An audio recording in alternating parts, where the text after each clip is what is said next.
How's everyone today? Pete here at Spawn Fly Fish, ready for another fun fly tying tutorial. Today we're going to get into another streamer, similar to one we've tied before, but with a couple little tips and tricks involved. This one's deadly. You're going to want to tie it, so grab your vise, grab your tools, and let's have some fun. As we get started on this streamer, first we want to take a look at this hook. This is the Ahrex SA254. This is a size 2. And the size 2 because we are looking for big fish. We're not looking for the 10 to 12 inch stalker size fish. We're looking for Bubba. On that hook, we've got the 7.5 millimeter spawn slotted tungsten football bead in Crayfish brown, and I've got some 0.020 lead-free wire wraps behind that bead just to hold everything in place as I get my thread started today. Got some dark brown 6/0, and yes, 140 would be great. Whatever your favorite thread is, by all means, get on that. I'm sure it'll be just fine. Get some thread on these weighted wire wraps. Just going to make sure nothing's going to move or spin on us. And that should do it. So this fly, like I said before in the intro, we've tied something very similar, or I have, and it's heavily inspired by the Clouser minnow. But every once in a while, you know, that minnow's great. It's very small profile. It catches fish, period. I want something slightly beefier, still along those that mentality of slim without being jumbo, but a little bit beefier, lots of movement. And so this is the fly.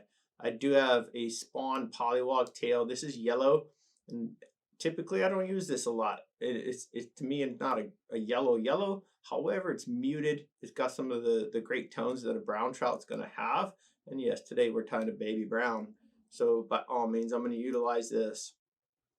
Maybe going to use just over half of this tail. Nothing super crazy, but it will add tons of movement off the back side there. When these tails get saturated, they provide a kick, and I'm telling you, fish absolutely lose their minds over it. They go bonkers for it. So any chance I get, by all means, I'm putting that tail in. Nothing to it. Get that all tied down. At this point, I do want to get a loop going, so I'm going to make a loop here. We'll thread loop, nothing to it, and then I'm going to give this the option here of a little knot so we can close this end and make sure nothing's going to move on us, nothing's going to slip out that we don't want to slip out. Then I'm simply coming all the way to the front. Undo those twists in there, and now the fun part, we're going to load all of my goodness, if you will, on this dub ladder. There's a lot going on here, so let me grab this thing and slick it in, and then I'm just going to kind of space it out a little bit. I'm going to get my spinner into the loop and then line those fibers up and release.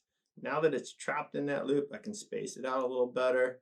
And as far as the length on this stack, I've got roughly 4 inches of dub. And for this application, I'm using the Spawn dub in the UV Firetiger yellow. So it's going to have some elements of a bit of UV orange coming out of there. And then to highlight that it is a brown trout, even though it's a small guy, I did add a few pieces of Shaggy dub in both black and red right on top of my dub ladder.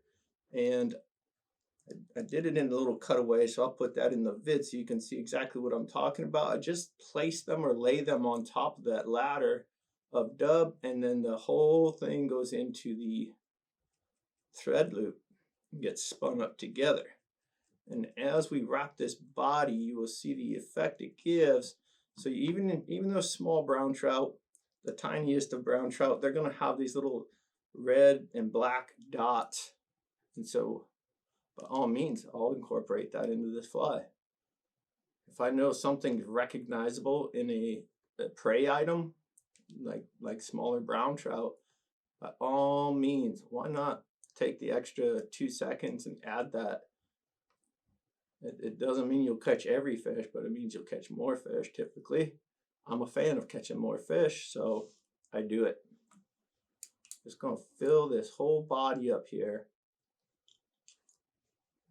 And you can see quite a difference, right? When you think clouser, you're thinking very minimal, hardly any underbody, so to speak. And then, you know, certain time of year, certain species, all that is great. This is one of the most catching patterns you'll ever use. However, I'm looking for something beefier at this point. So look at the difference now. It's not a slick, small body. This thing's got some heft to it. And let me get this dub loop tied down completely. Now I can trim this little tag end out of our loop. There you go. Pretty simple. And honestly, you could just go fish this as a big leech and it would do very well. However, that's not what we're going for today. So I do have my Swiss CDC dub brush here. I'm going to very thoroughly brush out all that dub because we do want it all to lay back very nicely. There we go. Nothing to it. This is actually a very quick pattern, simple, nothing crazy.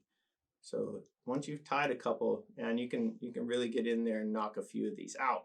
So in terms of that profile and maintaining that profile, this is a fun element to me. I've been waiting to do this. So this is Fish Flash Kreelex from Montana Fly Co. And this is simply their copper. I think it's a great color. Big trout, love it. Bass, love it. If it swims, it's going to eat it. So yeah, I'm a fan. I'm just going to cut off a chunk here. And Kreelex, one of those flashes that, let's say it's this way. It's not for every fly, period. However, when we're talking about maintaining some more profile, not letting a full collapse of this fly in the water, boy, Kreelex does a great job of that. It's going to maintain more of that bounce and profile up top. Not going to let the full dorsal collapse, if you will, once it's wet. And that's why I like this for this application. So just going to veil that, get it around that hook point. Go ahead and get it as tidy as you want on the top there, and then finish nailing it down. That's all there is to that. And you know, when this gets wet, it's of course going to all slick back and be a different look. It'll be much more aesthetically pleasing. But for now, let's get some of this flash controlled with a little angle cut. Like so. I don't want it going too far over that tail. Maybe a little bit less even. Call that good. Now we can position around the hook point one more time and bring it back. Lovely. Now you can see all these little spots that are past the tail. Get in there, trim them up, nothing to it. Before we get into that top dorsal, let me turn this thing over one more time. I do like to represent some gills, and yes, there's some bits of the red shaggy dub coming out, and that might work. But what if we grabbed just a small section of polar chenille? We're not going to wrap it or tie in like that. We're just going to take some of the fibers right off the core. So get my scissors in here and simply cut some of these off. So now I've got a nice chunk of these bright red fibers. Just going to come right underneath and line it up right in the middle. I'm not going to worry about splitting these and having a left and right gill. No. That's craziness. We're not getting into an art class here. We're trying to catch some fish. So that's all you need. Look at that. You telling me that's not going to grab attention in the water? I'd eat it. Let me trim that one little piece there. All right, back on top. Our last dorsal element coming at you here in a second. I've got some bucktail, brown bucktail. But the beauty of this is I want to express something to you. Whatever color bucktail you have at home, on the top, it's got that brown that just doesn't die. It's that natural brown. And even if you don't have a brown or auburn or whatever color, you know, root beer, amber. If you don't have any of that, but you have a bucktail, chances are you've got that brown on top. So you do have something you can use. So I have to break the bank to tie this. A lot of these elements you do already have at home. So now on this bucktail, it's going to do a couple things. One, add a little bit of a darker dorsal tone, which I'm a fan, but it's also once again going to lay on top of that Kreelex or that fish flash and kind of control it a little bit, right? So that Kreelex has just a touch of bounce. I know that's a weird term, but again, it doesn't collapse fully, and that's a great feature. But in order to control or tame that ever so slightly, this bucktail is going to do exactly that and keep it from bouncing back too much, if you will. Looking pretty good on our lines here. Go ahead and get your scissor in there. Neatly trim out all that goodness. These hairs, the butts sticking out there on the top, I don't mind them one bit. I'm going to cover them a little bit with thread, but that's just going to ensure that even as this thing gets chewed on and everything else, none of these hairs are slipping out. I'm not going to cry over that. I'm just going to call it good. Time for a whip finish or two. Get that going. There's one. Get another one going here. And really make sure this thing's going nowhere. Voila. Beauty. Let me grab some water. We'll get this guy wet for a second, and then we will proceed to our eyeball placement. At this point, let's pop this guy out. And got a little bit of water here in a container, a little dish. Doesn't have to be dripping, but you'll get the idea here.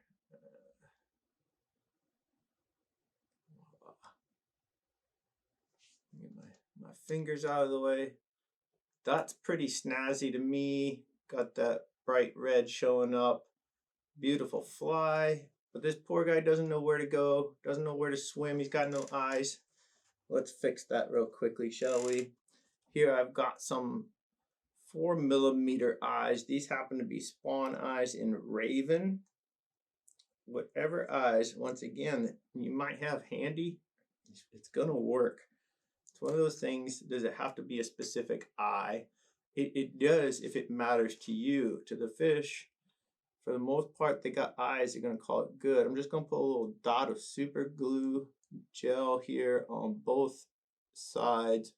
And I'm looking right about where the dub body meets that bucktail as my line, and then I'm simply going to get these eyes onto that little bit of super glue, and then give them a little push in, a little mash, if you will. And it's going to hold them in place long enough for that super glue to adhere and dry a little. And at that point, I can come in, of course, with some Loon. And for this one, I'll be using the clear fly finish in thin, and then I'll come in with that light and cure, but I'm not going to put you guys through that. However, I do want to show you a little bit of what that body does in that UV range of light. As you can see, it's going to pop. That's what we want. So there you have it, folks. One of the easiest and yet deadliest versions of a small brown trout. And yes, inspired by Bob Clouser's Clouser Minnow. If you guys enjoyed this, by all means, please hit that like button. Please hit subscribe. Tie this thing. You'll be glad you did. We will see you all on the water.